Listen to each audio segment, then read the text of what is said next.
Et bonjour à tous. Salut. Comment vous allez bien? Moi, ça va. Ouais, cool. Un peu Ils dur. répondent pas, ils sont nuls. Ah bah, Nouvelle vidéo du coup, actu ludique pour la boutique Jeux Barjo à Bordeaux.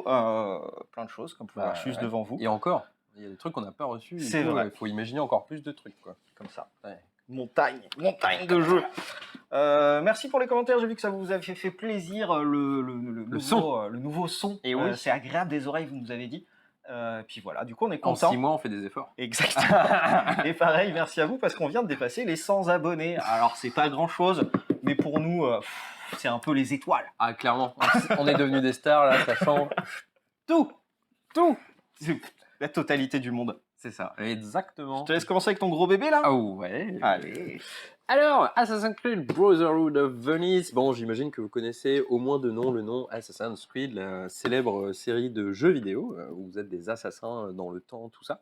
Assassin de la police. Et du coup, ils ont sorti une grosse boîte comme ça, parce que c'est un jeu coopératif narratif, un peu à la Gloomhaven, Descent, tout ça. Vous allez avoir plein de scénarios, c'est Legacy, vous allez pouvoir altérer des choses, changer vos persos, tout ça. Du coup, c'est vraiment trop cool, parce que ça respecte bien la licence. Les personnages, vous retrouvez bien l'atmosphère, les petites armes, les petits trucs. Comment ça joue, c'est entre guillemets pas si compliqué. Chaque tour, tous les joueurs ont 3 actions. Dans les actions que vous allez pouvoir faire, vous déplacer, fouiller, tuer des gardes, parce que sinon c'est pas drôle, cacher leur corps dans des charrettes de foin. Vous allez pouvoir monter sur des tours en mode point de vue pour essayer de voir ce qu'il y a aux alentours et essayer de voir où sont les coffres, les objectifs à remplir pour les scénars, où sont les gardes, etc. Attention, parce que quand vous faites des choses, vous allez laisser des pas, entre guillemets, c'est un peu ça qu'ils avaient dit, je crois. Et à la fin des actions, ouais, c'est ça, tu laisses des traces. Et à la fin des actions des joueurs, le jeu va jouer, hein, forcément. Ça va faire pop des gardes plus ou moins nombreux, si l'alarme a retenti ou pas. Et ensuite, ils vont se déplacer en fonction de la carte événement qui a été révélée au début de la manche. Et ils vont faire du truc, se déplacer. Si vous êtes apporté petit coup d'arbalète dans les fesses, pas mal de petites choses comme ça. Si vous avez plus de points de vie, vous êtes mort, éliminé. Si tout le monde a plus de points de vie, vous avez perdu. Si vous avez fait l'objectif, vous avez gagné. Petit truc du jeu, comme c'est du legacy et à scénario, vous avez tout un livret de campagne avec des petits trucs à lire pour vous mettre dans l'histoire, des petites enveloppes à ouvrir à certains moments, des petits autocollants à coller. Des secrets à découvrir, vraiment pas mal de trucs. Ouais, c'est un peu à la... Enfin bref, c'est très bon jeu. Si vous aimez la licence ou même si vous connaissez pas la licence, c'est pas grave, c'est vraiment trop bien. N'hésitez pas. Petit truc de plus à rajouter. Plein de trucs. Hop, ce petit truc là, Dizd, c'est une application du coup qui vous explique les règles. Du coup, vous n'avez même plus besoin de lire tout ça. Il suffit de scan si vous êtes et feignant. vous avez toutes les règles en audio dans normalement plein de langues différentes. C'est ça. Donc cool. Je le ferai. Tu pourras. À toi. Allez, aujourd'hui, on vous présente 2 jeux de Monsieur Richard Garfield. Ça, c'est le premier. C'est vrai. Enfin, 2. Ouais. Première nouveauté, quoi. Et le deuxième, on verra plus tard. Après. Du coup, le professeur de mathématiques qui a inventé Magic the Gathering a fait aussi une licence qui est très très connue, qui s'appelle King of Tokyo. Il a voyagé aussi à New York, il y a eu un Black King of Tokyo. Ouais, il y a eu plein de choses, plein d'extensions, enfin plein de trucs, des briquets, des stylos, vraiment très très cool. Et du coup, il sort un nouveau jeu qui est la version coopérative de King of Monster Island, qui s'appelle King of Monster Island. On peut jouer de 1 à 5 joueurs, c'est un peu plus lourd entre guillemets parce qu'on va dire c'est un jeu qui va durer environ 1 heure, un peu moins d'1 heure. Et du coup là on joue les monstres en coopération, il faut faire attention à ne surtout pas réveiller, pas se faire tuer en tout cas, qui est le king, le roi des monstres de l'île. Exactement. Après il y en a 3 différents en fonction du niveau de difficulté que vous voulez, de la rejouabilité, c'est pas mal de trucs, sauf qu'on passe en full coopératif, mais sinon on reprend le même système, on va lancer des dés, on va gagner des points de vie, activer des pouvoirs, taper sur le boss, etc. Faut faire attention, parce que si un joueur est assommé au début du prochain tour, c'est perdu. C'est perdu. Absoluto. Il y a plein d'autres façons de perdre, la seule façon de gagner, c'est de tuer le roi. C'est ça. Vraiment très très cool. Ouais. On l'a vu sur le salon, le matos c'est très très bien. Ta table, il y a une montagne quoi. Et volcan. Oui, pardon, un volcan. Donc le volcan qui sert pour lancer les dés, parce que du coup tu lâches les dés dans le volcan et tu as des résultats de folie. Exactement. Et en fonction très de bien. où il tombe, ça fait des trucs par rapport au boss aussi. Tout à fait. À noter. Voilà. Allez, à moi, un petit peu plus petit, un peu dans le même registre, on va dire familial, quoi. Ouais. Comme celui-là. Du coup, Overbooking, c'est 2 à 4 joueurs. C'est un petit jeu de salaud, hein, on va Ouais, le dire, hein, c'est à peu près J'allais ça. dire enflure, mais salaud, ça En marche fleur, aussi. c'est bien aussi. Ok. Du coup, la fête du roi a sonné. Il va falloir loger tous les invités en attendant cette fameuse soirée. Petit problème, c'est que les hôtels, comme le titre l'indique, sont overbookés. Du coup, vous allez avoir des cartes hôtels au début de la partie que vous allez tirer et mettre sur la table. Ces cartes hôtels peuvent accueillir un certain nombre de personnes en fonction d'une certaine valeur et ont des petites contraintes de placement, ou pas d'ailleurs, il y en a qui en ont pas. Chaque joueur va piocher 10 cartes au début de 10, 8, enfin bref, va piocher des cartes au début de sa manche. Ces cartes représentent des personnages avec des pouvoirs, une valeur de points de victoire et une valeur de place que ce personnage prend dans le lit. Par exemple, le garde prend 5 places, parce que avec son armure et tout ça, tout le tintin, lui il prend plusieurs lits, quoi. C'est un petit salaud, quoi. Il se fait plaisir, quoi. Chaque joueur, à son tour de jeu, va jouer un personnage. Deux manières de jouer son personnage, soit va le jouer devant l'auberge, face cachée. C'est les cartes qui, si on les récupère, nous donneront des points de victoire. Soit on place l'autre personnage derrière l'auberge. À ce moment-là, il ne nous donnera pas de point de victoire, mais on va utiliser le pouvoir du personnage. Une fois que tous les joueurs ont joué 5 cartes, on va retourner tous les personnages et on va activer les pouvoirs des personnages qui ont été placés derrière l'auberge, à la porte de derrière, tout simplement.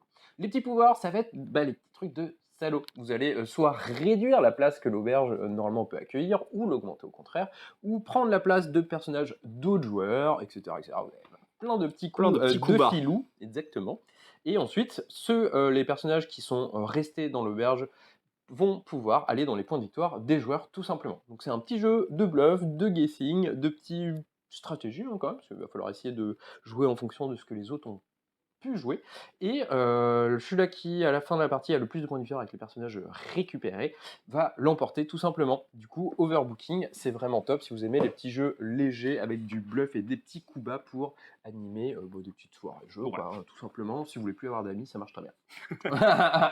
C'est un bon résumé. Voilà. À toi. À mon tour, celui-ci. Alors moi c'est un petit chouchou, j'adore ce genre de jeu.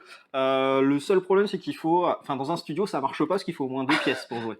Voilà. Faut un setup. C'est pas le jeu où vous allez jouer tous les soirs. Non. Mais quand vous allez y jouer, vous allez kiffer, quoi. Ouais, vraiment très très cool. Du coup, Two Room for a Boom. Non, Two Room and a Boom, yep. Pardon. Donc, il y a 2 pièces et il va y avoir une explosion. On va jouer du coup 2 équipes. Il y aura l'équipe des bleus, l'équipe des rouges, l'équipe des bleus. C'est l'équipe des gentils où il y aura le président qu'il faut absolument sauver de l'équipe des rouges qui sont les petits salopios dont un joueur est poseur de bombes. Le but du jeu du poseur de bombes, c'est de faire exploser le président.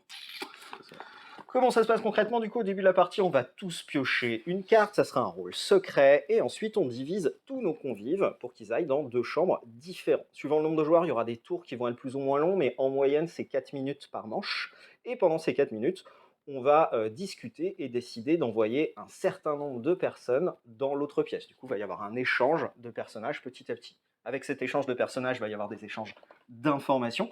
Et au fur et à mesure, soit on va réussir à trouver qui est le président en tant que poseur de bombes et à l'éliminer, soit à l'inverse, on va essayer de trouver à qui est le poseur de bombes et de le laisser dans la salle à loin, pour surtout pas qu'il rentre. Vraiment très très cool. Je conseille de jouer à assez nombreux par contre. Ouais, 6, c'est de 6 je pense à que 30, c'est mais 6, un peu petit. léger. Honnêtement, je pense que c'est bien à partir de 8, 10. Vraiment très très cool. La partie, ça peut être ultra rapide, ça peut durer 7 minutes, parce que c'est une bombe. Ça peut exploser rapidement. Et le plus long, ça doit être 20-30 minutes, un truc du genre. Vraiment très très cool, honnêtement. Trop hâte de me trouver 29 copains pour y jouer. 27, parce qu'on va dire que j'invite les 2 gus d'ici. Ouais, on n'est pas tes potes, alors non, c'est mort. Vraiment très bien. Ouais, n'hésitez pas, c'est très bien. C'est très original en termes de concept, en fait, et de discussion qui va se faire et tout. C'est vraiment chouette, parce que les infos vont s'échanger, et quand on sait que quand les infos s'échangent, vont changer. C'est vrai. On est toujours mauvais à ce jeu-là, en vrai. Enfin voilà, n'hésitez pas à ça. Du coup, ensuite, les sorties JCC, jeu de cartes à jouer, il y a Colec. Ouais, gros avant-première ce soir. Ouais, ce soir, il y a des trucs qui se passent. Vous avez 2 avant-premières, parce qu'on est comme ça, on a plein d'amour pour vous.